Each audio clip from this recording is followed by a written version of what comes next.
இந்த வழக்கு மாத்தறை நீதிவான் நீதிமன்றில் இன்று விசாரணைக்கு எடுத்துக் கொள்ளப்பட்ட போது முன்னாள் அமைச்சர் பசில் ராஜபக்ச, அவரது மனைவியின் சகோதரியான அயோமா கலபத்தி ஆகியோர் மன்றில் ஆஜராகியிருக்கவில்லை என்பதுடன் அவர்களது பிணைத்தாரர்கள் மன்றில் ஆஜராகியிருந்தனர். பசில் ராஜபக்சவின் சார்பில் ஆஜரான ஜனாதிபதி சட்டத்தரணி அனில் சில்வா தமது சேவை பெறுநரின் பல மருத்துவ அறிக்கைகள் அடங்கிய ஆவணத்தை நீதிமன்றத்தில் சமர்ப்பித்தார். மருத்துவ அறிக்கைகளை ஆராய்ந்த சட்டம் அதிபர் சார்பில் ஆஜரான பிரதி சொலிசிட்டர் ஜெனரல் லக்மினி கிரிஹாகம சந்தேக நபரின் நோய் நிலைமைகள் தொடர்பில் பரஸ்பரம் நிலவுவதாக மன்றில் சுட்டிக்காட்டினார். மேற்கோள் ஆரம்பம். நீதிபதி அவர்களே, இந்த வழக்கின் மூன்றாவது சந்தேக நபரான பசில் ராஜபக்ச கடைசியாக 2024 செப்டம்பர் மாதம் 18ஆம் தேதி அன்று நீதிமன்றத்தில் ஆஜரானார். கௌரவ நீதிபதி அவர்களே, இந்த சந்தேக நபர் ஒரு வருடத்துக்கு மேலாக நீதிமன்றத்தில் ஆஜராகவில்லை. அவர் இல்லாததால் இந்த வழக்கு தாமதமாகின்றது. சந்தேக நபரை நீதிமன்றத்தில் ஆஜர்படுத்த நடவடிக்கை எடுக்குமாறு சந்தேக நபரின் பிணையாளர்களுக்கு நீதிபதி கடந்த முறை உத்தரவிட்டார். அன்றைய விசாரணையின் போது மருத்துவ அறிக்கைகளை சமர்ப்பித்த ஜனாதிபதி சட்டத்தரணி சந்தேக நபர் திடீரென நாட்காலியிலிருந்து விழுந்து விபத்தில் சிக்கியதில் தலை மற்றும் கழுத்தில் நரம்பு பாதிக்கப்பட்டுள்ளதாக நீதிமன்றத்துக்கு தெரிவித்தார். அன்று வழங்கப்பட்ட எக்ஸ்ரே அறிக்கைகளிலிருந்து சந்தேக நபருக்கு எலும்பு முறிவு ஏற்படவில்லை என்பது தெளிவாகின்றது. அன்றைய மருத்துவ அறிக்கைகளை சமர்ப்பித்த பின்னர் சந்தேக நபர் நீதிமன்றத்துக்கு இன்று வருவார் என்று ஜனாதிபதி சட்டத்தரணி நீதிமன்றத்துக்கு தெரிவித்தார்.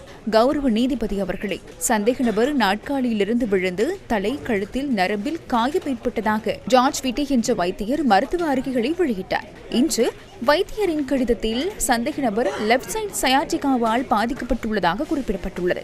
அதே வைத்தியரால் மற்றொரு மருத்துவ அறிக்கை இன்று வழங்கப்பட்டுள்ளது. இருப்பினும் இந்த மருத்துவ அறிக்கைகளில் லெட்டர் ஹெட்கள் முதல் பார்வையில் வேறுபட்டவை.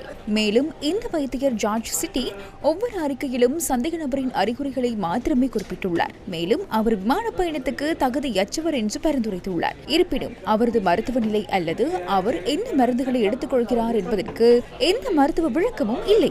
மேற்கோள் நிறைவு.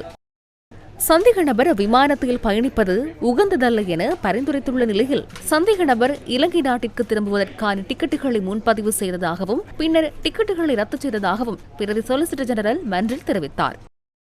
மேற்கோள் ஆரம்பம். நீதிபதி அவர்களே, இந்த வைத்தியர் சந்தேக நபரின் உடல்நிலை காரணமாக விமான பயணத்துக்கு பொருத்தமற்றதாக இருக்க வேண்டும் என்று செப்டம்பர் 14ஆம் தேதி 2025 அன்று பரிந்துரைத்திருந்தார். இருப்பினும் சந்தேக நபர் நவம்பர் 18 முதல் 21 வரை இலங்கைக்கு விமான பயணத்தின் முன்பதிவு செய்ய செப்டம்பர் 25ஆம் தேதி அன்று ஒரு விமான நிறுவனத்துக்கு மின்னஞ்சல் அனுப்பியிருந்தார். இருப்பினும் சந்தேக நபர் பின்னர் அக்டோபரில் விமானத்தை ரத்து செய்தார். மேலும் சந்தேக நபருக்கு அனுப்பப்பட்ட விமான நிறுவனத்தின் பயண தகுதி படிவத்தில் அவர் வேறொரு நபரின் உதவியுடன் சாதாரணமாக பறக்க முடியும் என்று தெளிவாக குறிப்பிடப்பட்டுள்ளது. விமானத்தில் தனக்கு சிறப்பு இருக்கை, படுக்கை அல்லது ஆக்சிஜன் சப்ளை தேவையில்லை என்றும் அவர் படிதத்தில் குறிப்பிட்டுள்ளார்.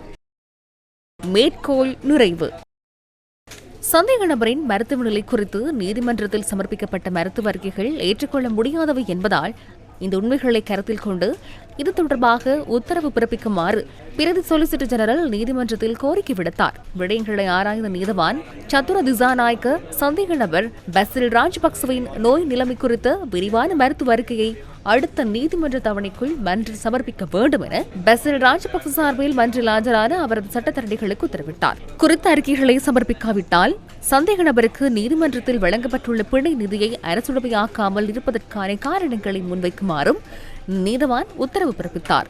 பசில் ராஜபக்சவை நீதிமன்றில் ஆஜராக்குமாறு அவரது பிணைத்தாரர்களுக்கு நீதிவான் எச்சரிக்கை விடுத்ததுடன் வழக்கை அடுத்த வருடம் மே மாதம் 22ஆம் தேதி வரை ஒத்திவைத்தார்.